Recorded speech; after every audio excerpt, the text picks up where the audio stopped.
Don't talk to me, I'm tired. With his eyes shifted coldly, John pushed my shoulder to chase me out of his sight and walked away to change his clothes.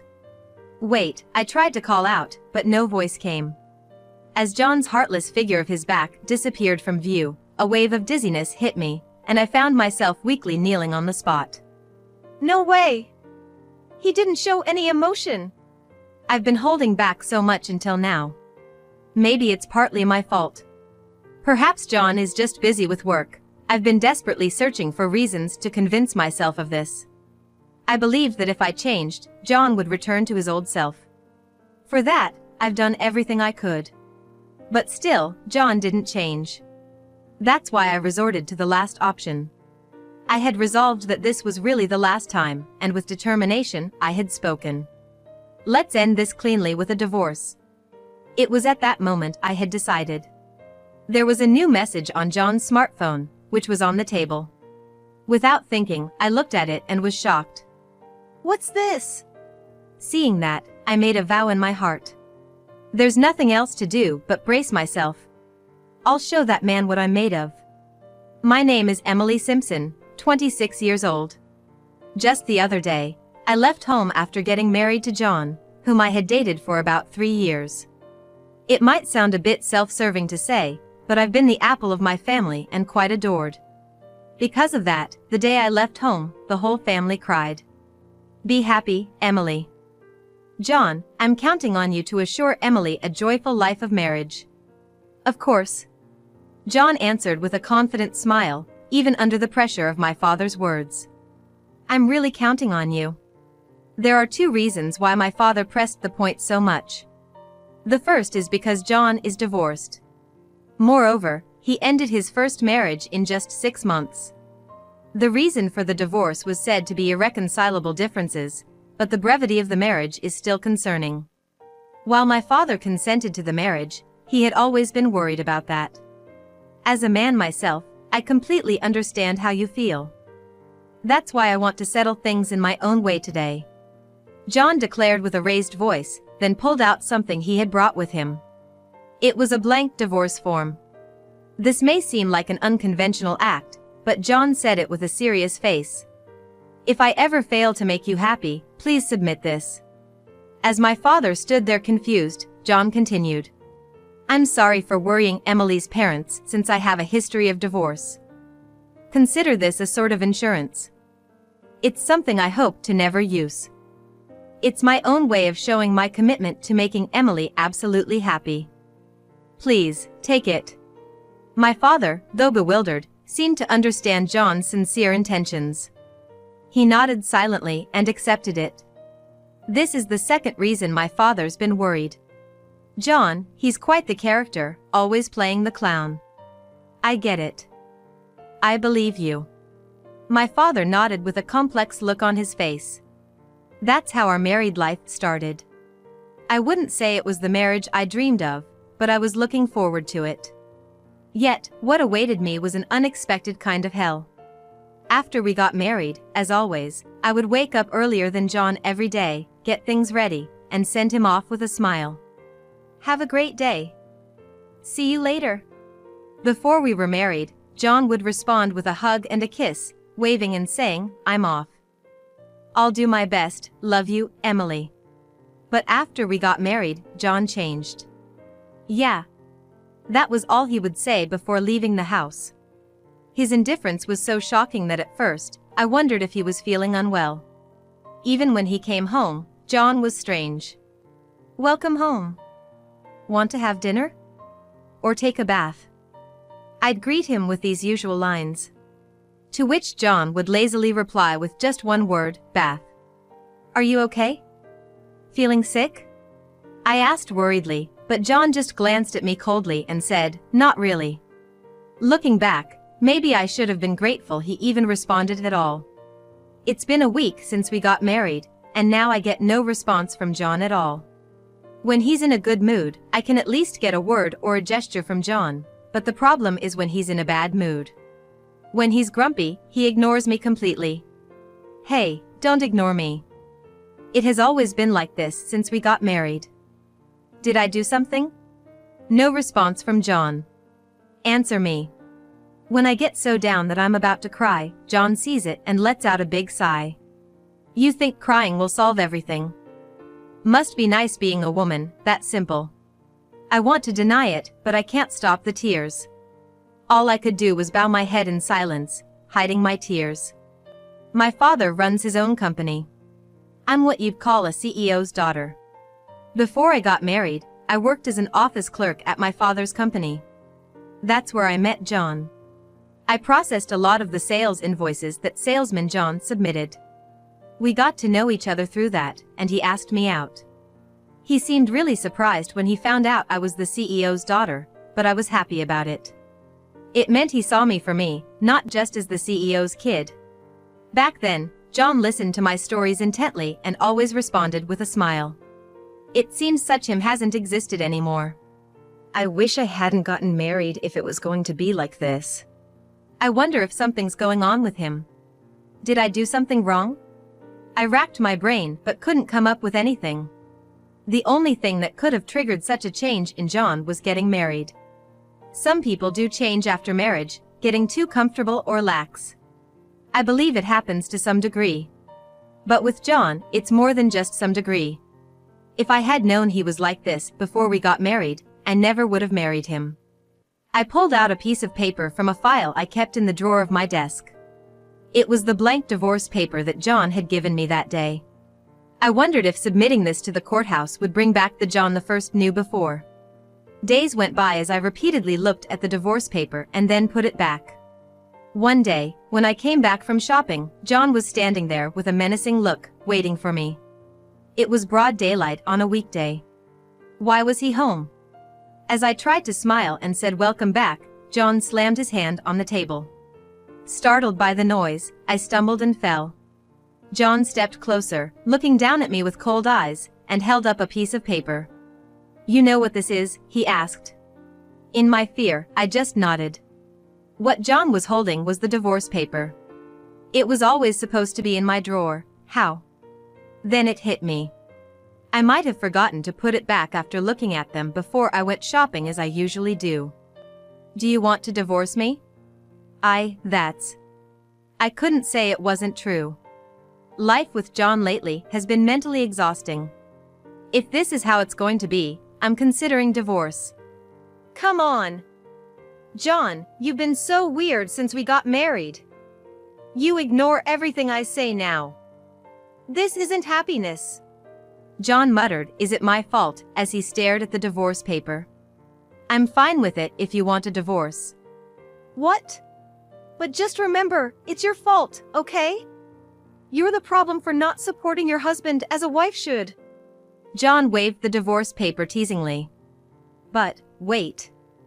You promised Dad. I started to remind him that he vowed to make me happy, but John just sneered as if he guessed what I was about to say. I promised to make you happy, is that what you're saying? Just like a little princess, living in a fantasy land. That's cruel. You and your dad are so naive. We're just from different worlds. Maybe you should experience being broke for once, for your own good. I didn't understand what John meant, but from that day, he stopped covering living expenses completely. To add insult to injury, he even took away the credit card that one's family could use. Originally, I had shortened my working hours because John wanted me to. I want to be greeted with a smile when I come home, he had said, so I decided to work a shorter time to fulfill his wish. Right now, as my job is part-time, I have a small income. It seems the rent and the utility bills have been paid, but the biggest problem is the food expenses. Please, we're out of food. I need money to live. I begged John for money, though it was humiliating. John just smiled smugly and said something outrageous. Don't worry. I'll just eat out. What? Wait a minute. No matter how much I pleaded, he completely ignored me, and in the end, I didn't get any contribution for living expenses. John has been coming home in the early hours of the morning day after day. I managed to get by with whatever food we had left and some instant meals, but I was at my wit's end. On the day John finally came home on time after a long while, I blurted out the words that had been on my mind for so long. You don't contribute financially, and you don't talk to me. This isn't happiness, this isn't even a marriage. If this is how it's gonna be, if you're not going to change, I want a divorce. If this made John change even a little, there might still be hope. If he doesn't change at all, then it's time for me to give up. It was my last resort. I waited anxiously for John's response. John hung his head and, scratching it furiously, said in a low voice, "Don't talk to me, I'm tired." With his eyes shifted coldly, John pushed my shoulder to chase me out of his sight and walked away to change his clothes. Wait, I tried to call out, but no voice came. As John's heartless figure of his back disappeared from view, a wave of dizziness hit me, and I found myself weakly kneeling on the spot. No way! He didn't show any emotion. I've been holding back so much until now. Since we got married, I wondered if it was partly my fault that John had changed his attitude so drastically, like he was a different person. Maybe it's because he's busy with work, I thought. I was looking for reasons to convince myself.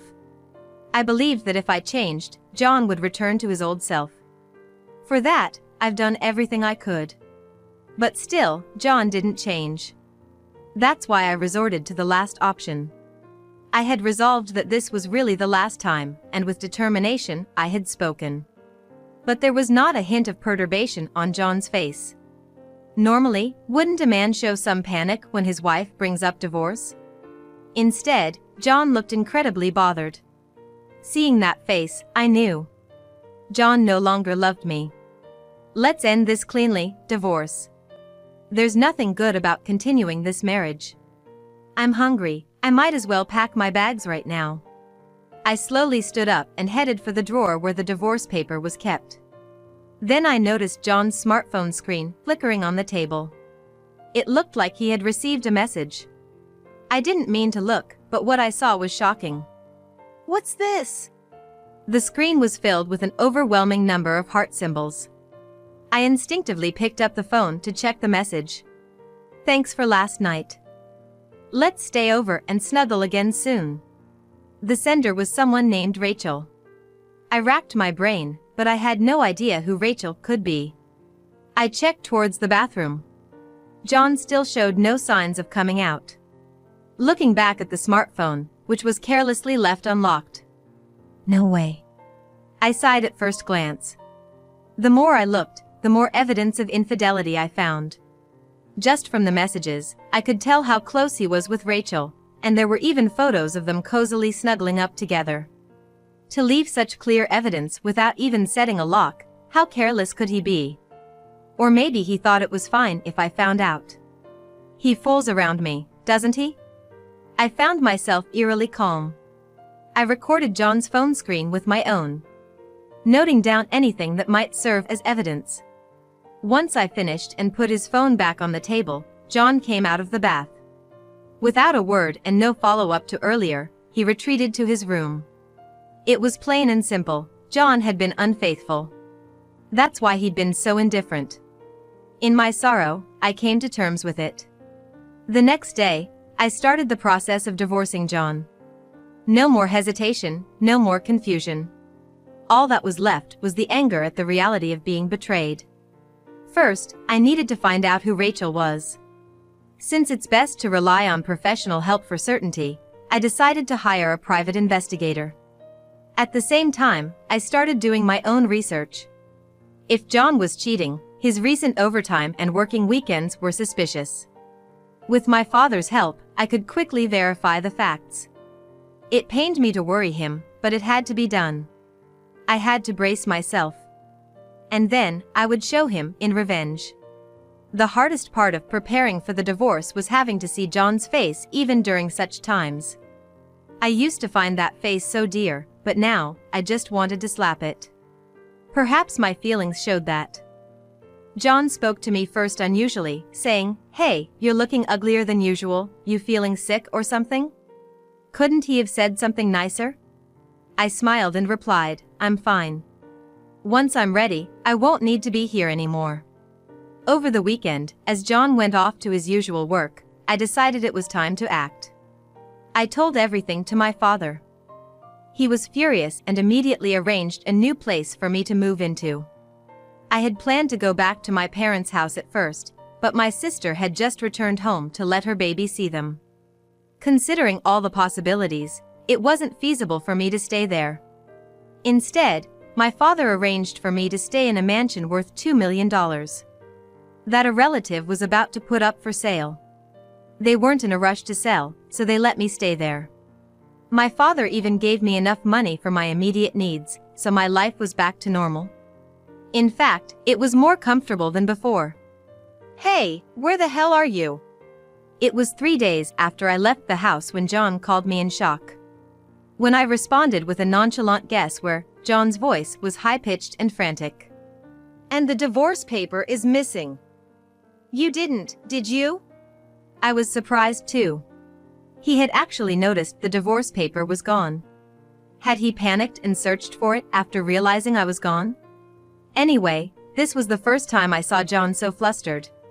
Even over the phone, I could vividly imagine him panicking, and I couldn't help but laugh a little. "What do you mean what?" "I just went and filed it at the office." When I answered calmly, John made a ridiculous sound of shock. "What? Why would you do that?" "Oh, come on, you said it yourself. If I ever fail to make Emily happy, please submit this," you said with such confidence, remember?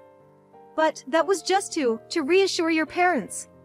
So he was panicking because I actually filed for divorce, something he intended only as a performance. Besides, I told you the other day, didn't I?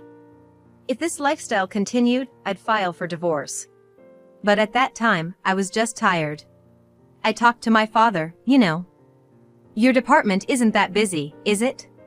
I cut off John's attempt to take advantage of his fatigue to excuse himself. He was confused. Well, he always claimed to be busy, constantly signaling how busy he was. Indeed, he came home late and often worked on weekends. And I, without any suspicion, just worried. But I should have questioned it. Should have checked whether he was actually going to work or not. I thought it was odd, you know? When I met with Father yesterday, I asked him. He was puzzled too. He said it's strange, there might be the occasional overtime, but working weekends? Hardly ever. "No, that's..." "Hey, you weren't working, were you? What kept you so busy every week? Where were you going?" No response from John. I knew it. He couldn't answer.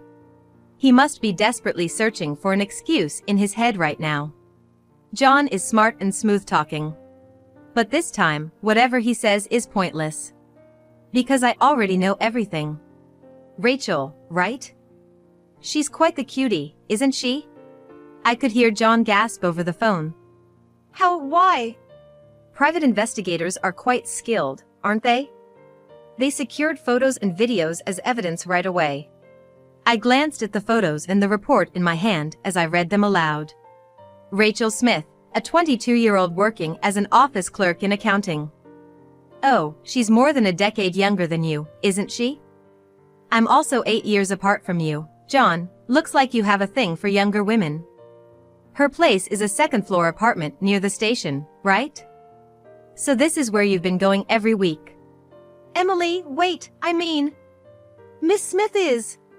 Don't be so formal, you call her Ray Ray, don't you? That's such a cute nickname, Ray Rayda. John was actually quite the baby. He used to cling to me a lot before we got married. Back then, I found it sweet that John, who is 8 years older than me, was so affectionate, but now just the thought of it makes me recoil. Oh, yes. The conversations with Ray Ray are well documented as evidence too. Wait for me to leave my wife, really? That's such a cliché line from a married man. Couldn't you come up with anything better? According to the detective, John really looked down on me.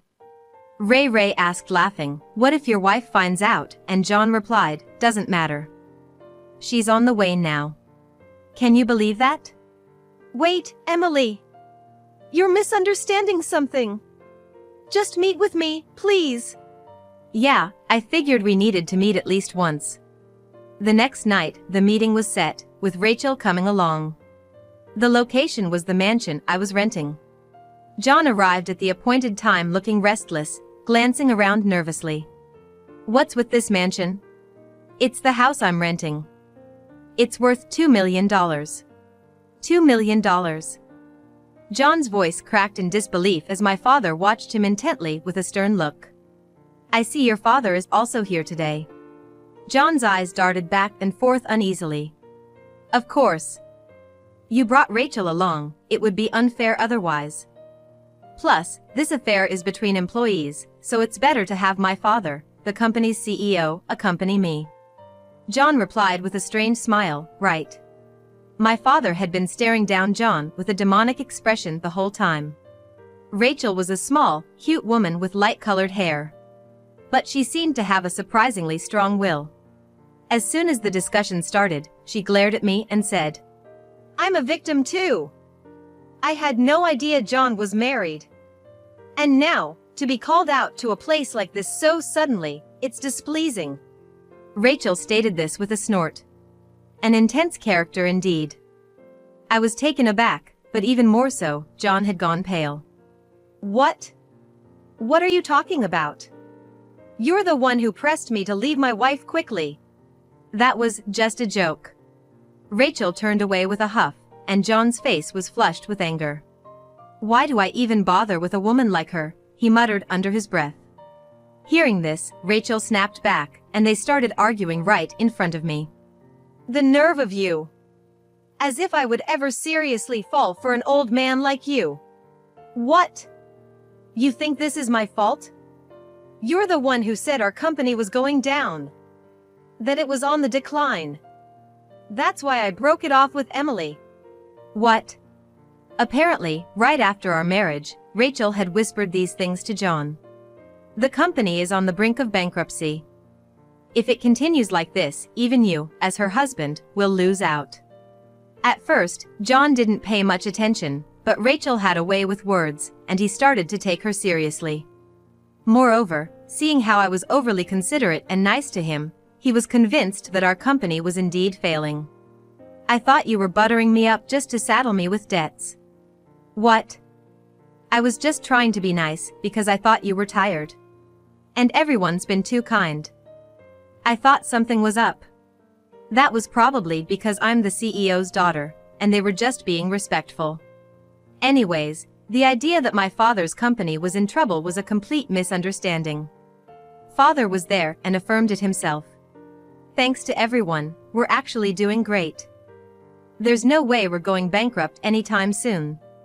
Upon hearing my father's words, John collapsed to his knees, looking defeated. I had a bad feeling about this. So, what was all this for? In the end, John had just fallen for Rachel's schemes. Rachel was just curious about what kind of man John, who had married the CEO's daughter, was, and that's why she approached him. At first, he paid no attention to her.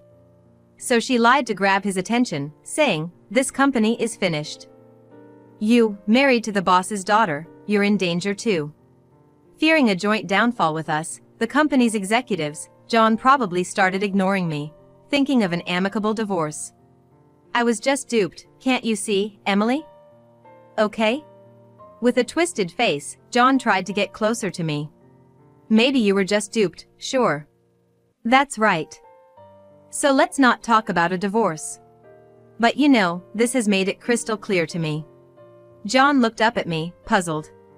It means that this man would be the first to run away if we were ever in the same dire straits. Even now, he'd cheated without any discussion with me. And instead of asking for a divorce outright, he'd been cowardly enough to manipulate me into saying it first. We took vows, for better, for worse, remember? You'd abandon me in a heartbeat if I got sick. That's not true. I wouldn't do that, Emily. Please, listen to me. There's nothing more to say. I just wanted to know why you were ignoring me. Never thought it'd turn out that I did nothing wrong. We'll talk through the lawyer from here on out. Lawyer? John's face went pale. You think you can cheat so brazenly and not be blamed? I'll be sure to pay you back, John and Rachel. Wait, please! I might even lose my place at the company. As John's voice trembled, Rachel also let out a cry of despair. No, no! That's not fair! It was just a joke, after all. It's his fault for falling for it. They scorned each other, each insisting they weren't in the wrong. Such an ugly sight, it made one sick to watch. Was I really putting up with all this pain for a whole month for these people? It's pitiful, even to myself. I smiled at the arguing pair and said, I get it now. You two are perfect for each other. You're so alike. I'm glad I stepped back. Well, since we won't be seeing each other anymore, goodbye. Wait, wait! Emily! Emily! My father gently put his arm around me, shielding me. We then left the scene. From behind, John kept calling my name, but I completely ignored him without looking back. Later on, I divorced John and got a supposal support from John. It seems John had a decent amount of savings, so he paid me quite an amount. Rachel's parents were mad when they knew what had happened and severely chewed her out.